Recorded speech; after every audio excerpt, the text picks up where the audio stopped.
네, 코로나19 관련 소식입니다. 국내에서 해외 유입 비중이 큰 폭으로 증가하고 있습니다. 어제 발생한 신규 환자는 33명으로 조금 줄어들었지만 수도권을 중심으로 소규모 집단 감염이 이어지고 있습니다. 취재기자 연결합니다.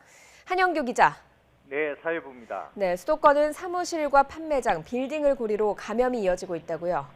네, 서울 관악구 사무실 관련 누적 확진자가 8명으로 늘었습니다.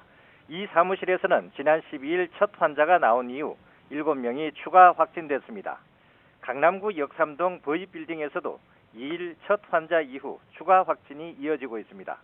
빌딩 방문자와 지인 그리고 가족 등 7명이 추가로 양성 판정을 받았습니다. 강남구 이동통신 대리점에서도 첫 환자 이후 4명이 추가돼 총 확진자는 5명이 됐습니다. 광주 방문 판매 모임과 관련해서도 1명이 추가돼 누적 확진자는 141명이 됐습니다. 광주는 어제는 확진자가 없었지만 오늘 오전 1명이 추가로 확인됐습니다.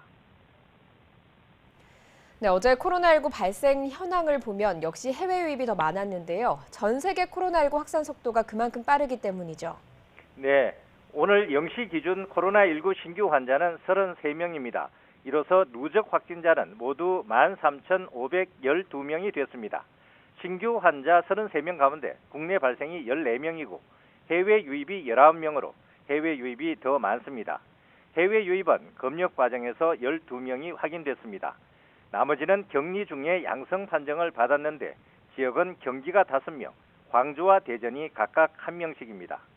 추정 유입 국가는 미주가 4명, 아프리카 4명, 중국의 아시아가 11명으로 아시아가 많습니다.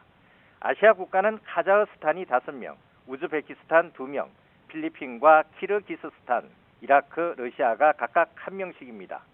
방역당국은 코로나19 국내 확산 속도는 조금씩 통제되고 있지만 전 세계적으로는 확산세가 가팔라지고 있다고 경고했습니다. 전 세계 하루 신규 환자는 19만 명을 넘어섰습니다. 지난 2월 1일 2,000명대이던 것이 5월 1일 8만 3천여 명, 7월 1일 16만 9천여 명으로 계속 증가하고 있습니다.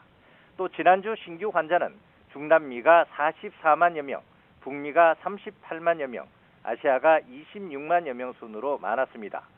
특히 미국과 브라질, 인도에서 발생한 신규 환자가 전 세계의 60%를 차지했습니다. 지금까지 사회부에서 YTN 한영규입니다.